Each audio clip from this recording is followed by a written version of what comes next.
announcing the arrival. Ladies and gentlemen, the President of the Republic of the Philippines, His Excellency Ferdinand Romualdez Marcos Jr., together with the First Lady Luisa Araneta Marcos. Ay, di ko makita.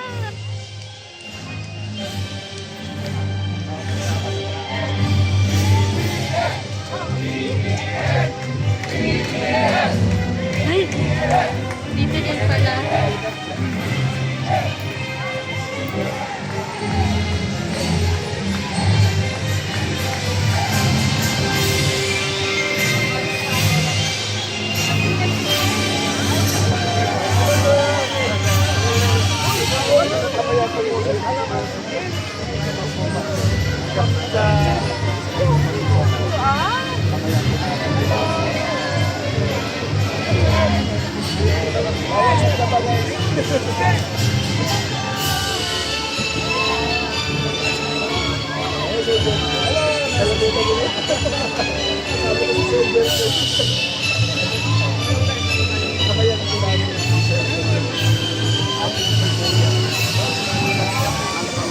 Balik na ako doon.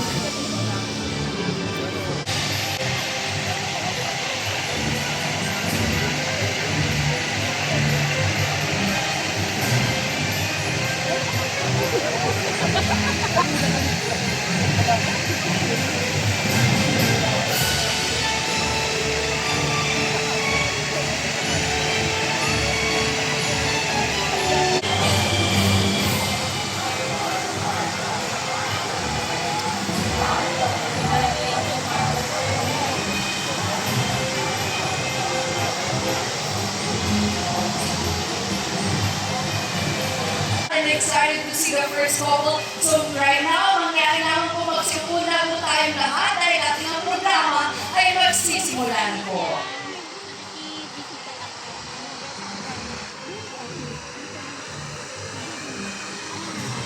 So once again, magandang hapon po sa ating lahat.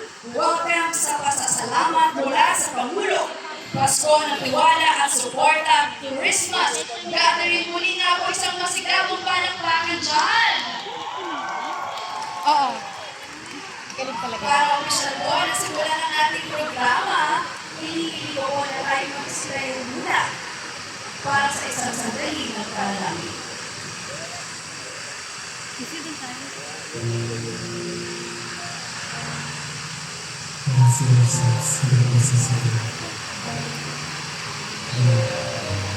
Sola. Yung naka-red na ba? Naka-red yun.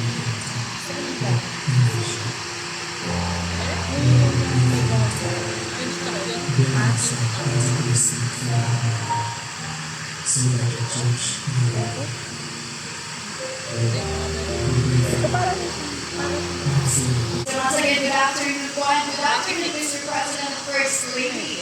So we are going to keep things on. We are honored to introduce our PCO Senior Undersecretary, Emerald Lau, to deliver her message and to introduce our guest of honor.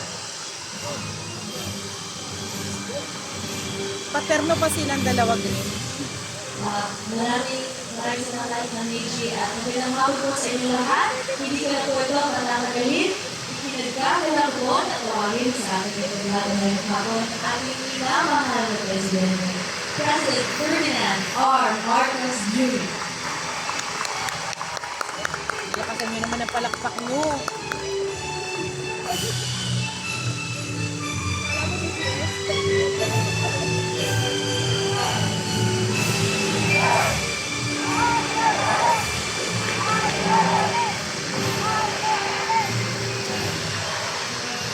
Parang ako na lang natin.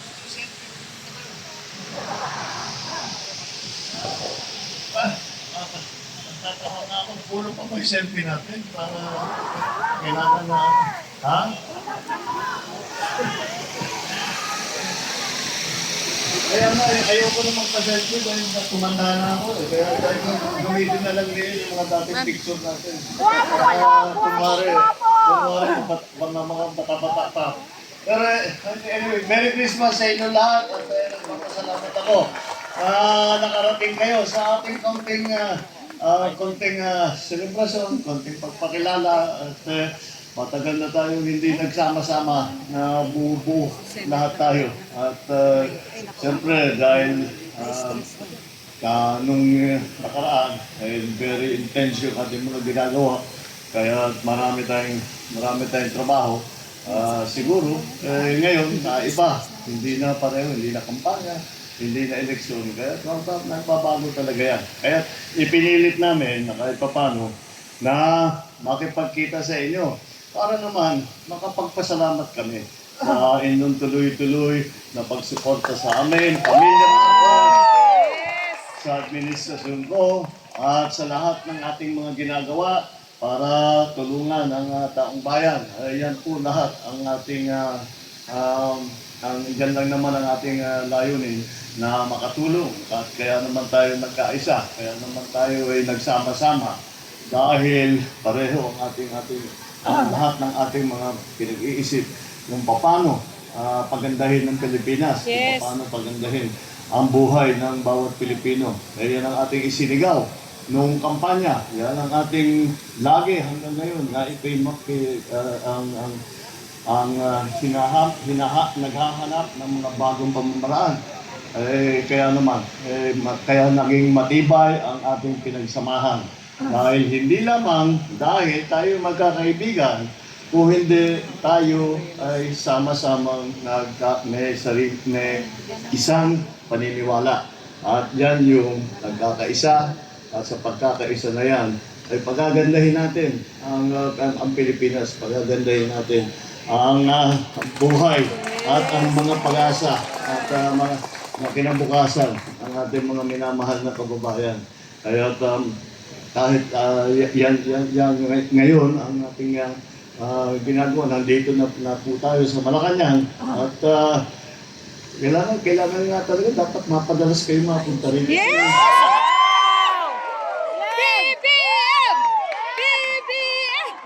Kasi ngayon,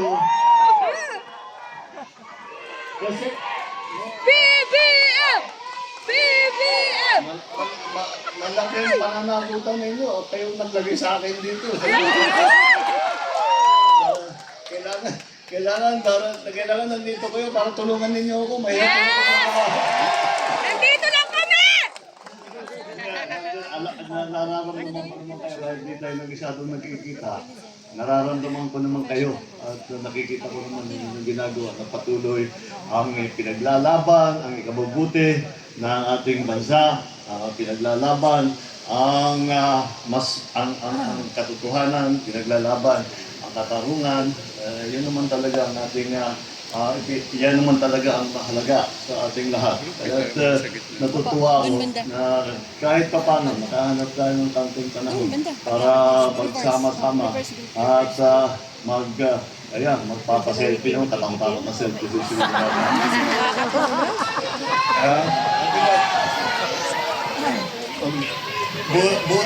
Buti naman, nagpa-makeup ako naman. Anyway, andito rin si Lisa. At, sabi niya, kailangan lang, sabi niya, hindi naman daw kayo nakikita. Kung hindi na dun sa social media, kung hindi naman sa mga iba't ibang media, sabi niya, dapat sumama siya. Namilit siyang sumama para sabi niya, makita ko naman, makilala ko naman itong tumutulong sa atin. Kaya tanong First Lady Lisa Araneta Marcos. First Lady! Anyway, yun lang.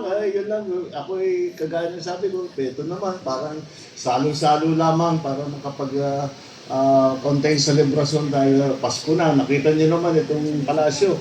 Naka-ready na ito para sa mga kabataan. Pag simbang gabi, binubuksan namin ang palasyo. Pag simbang gabi na, bago pumunta ang tao sa simbahan, ng madaling araw, dito muna sila. At papakain tayo ng kaunti, may kaunting laruan para sa mga bata, para naman may maramdaman ng Pasko. Kaya pagka nandito kayo, bumisita kayo. At open house naman ang palasyo eh. Oo. Bumisita kayo para makita naman ninyo kung ano yung ating mga handa para sa ating mga kaibigan at yung mga nakakadalo dito sa palasyo. At very happy again. Very happy to be able to see. Yung iba sa inyo, tagal ko nang hindi nakita. Ako po yan! Ako po yan! Ako lang yung tumanda sa atin eh. Kayo hindi kayo tumapanda, ako lang yung tumanda eh. Laging may sipon, laging may karamdaman. Pero kayo mga healthy, lalakas ng mga katawan ninyo. Mabuti na lang at nandiyan kayo para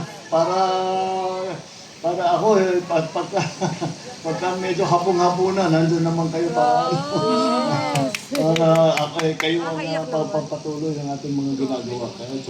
Anyway, I like to thank you all very much. Maraming salamat sa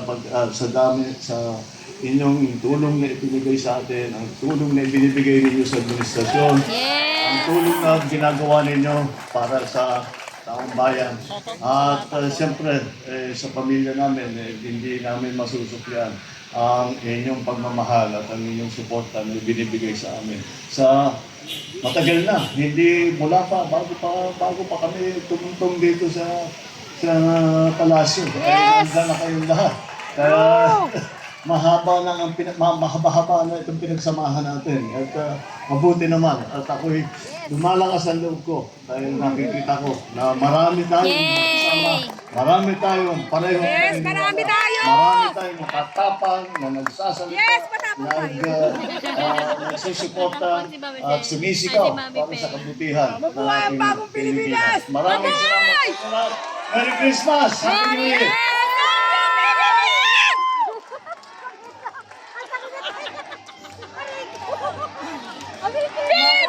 Salamat po, mahal na Pangulo. At sa punto pong ito pwede na ang group fee. Inaanyayahan po ang ating first couple, kasama po ang ating mga palauhin para po sa ating group photo.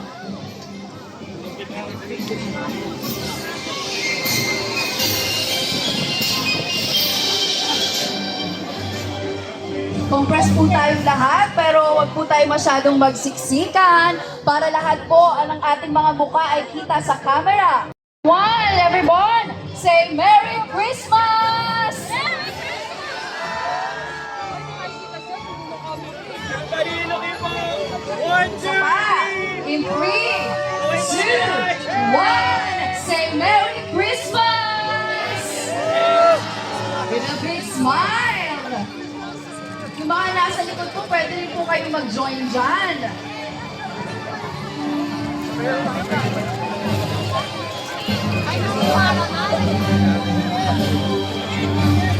Ayan, photo opportunity.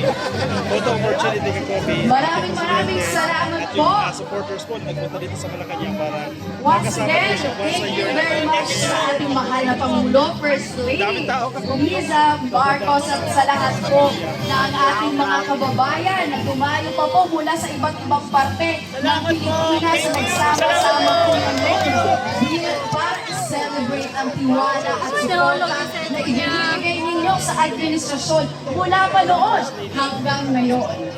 May pa-picture.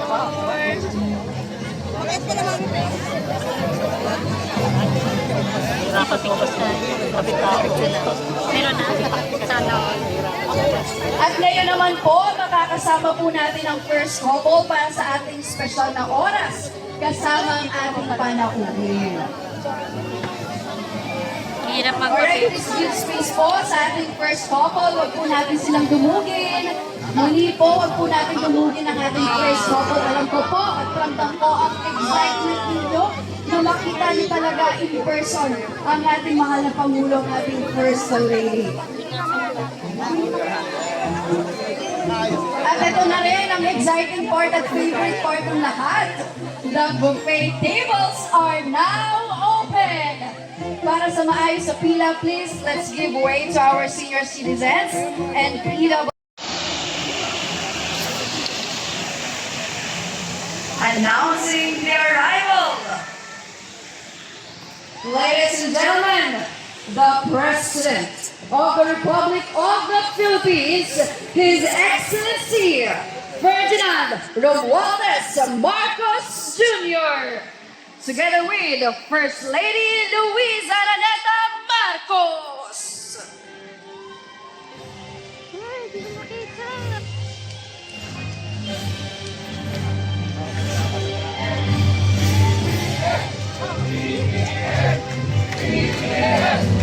Ay, dito din pala.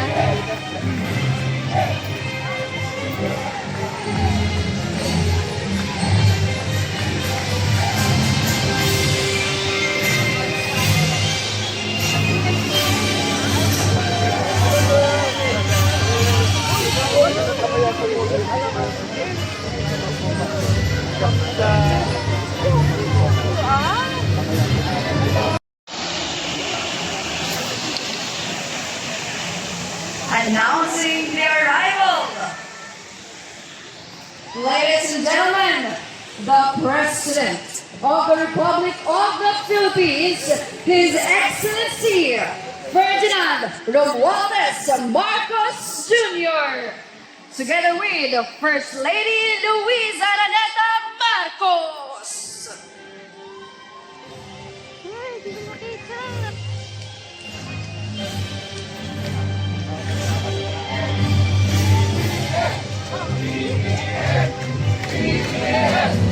Ay, dito din pala.